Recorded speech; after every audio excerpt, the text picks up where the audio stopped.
Peel region is quite unique in terms of mosquito management. We have a large water body that is tidally affected on a regular basis. We have large wetlands that exist next to residents' dwellings and suburbs, and the wetlands that we deal with are quite unique to the region and different to other places in the country.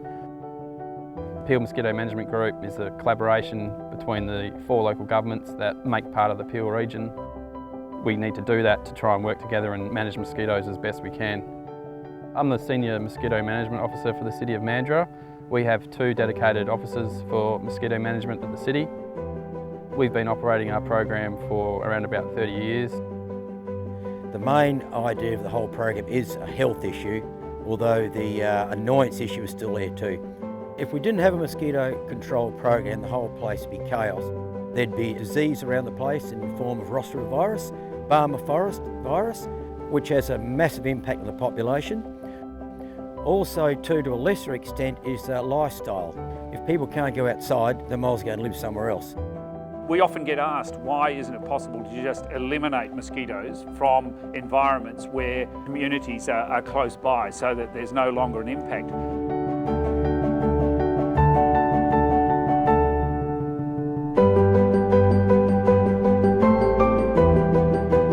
Management programs that the Department of Health and local governments have is to balance the requirements and the needs of the community with responsible environmental management.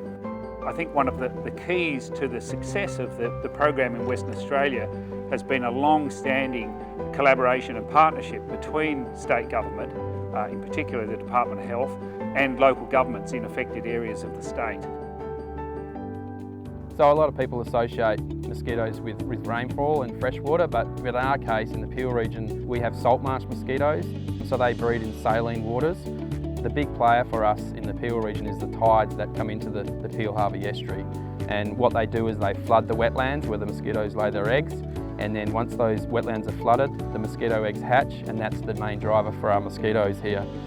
And it's when those wetlands are inundated on a regular basis that things become really tough for us in terms of trying to manage mosquitoes. There's some pretty key components of our program, and one of those components is monitoring the weather and the tidal activity. The next phase of what we do is the surveillance in the breeding sites, collecting information about what's happening on the sites, that when the breeding's happening, the stages of the larval development that we need to know to be able to coordinate the treatments. The next stage is our treatment stage. We're using some of the latest technology in terms of managing mosquitoes with helicopters, and that's been running a long time now, many years. The phase leading from that is our post-treatment stage, where we go back out to the breeding sites and actually look how effective the treatments have been, so we can report that back to the Department of Health. We also have adult surveillance, so we set adult traps and monitor the adult populations. The other stage we obviously have is try and educate people and inform them about what we do. That's a really key component. A perfect treatment would be, if we can, no wind or little wind. We have to look at the tide charts as well as the weather, because there's no use putting a product out if a tide comes in and washes it out that afternoon. In some areas it depends on the foliage. Some products won't get through the tree canopy into the water as well as others do, so you've got to allow for that too. So we recommend, so does the Department of Health, repellent that contains a DEET is the most effective. It has been proven, but we also tell people that you can use natural sprays and things like that, but the idea of them is they won't last nearly as long. DEET is the actual active ingredient. It covers your scent. It's a repellent, it's not a barrier spray. And if possible, wear long sleeves, not tight-fitting jeans, because mosquitoes will bite through denim. We have had some bad seasons in the past, and that's really allowed us to really reflect on the program and try to come up with the best possible program that we can do.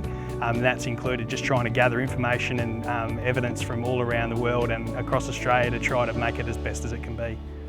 Moving forward, we've really got an eye on technology and how that can help us, different products, and also working with the Department of Health and our aerial contractor to try to make sure that the program's improving and gathering ideas, drones and various other information that we can gather that can add to the program. We're going to keep an eye on that moving forward.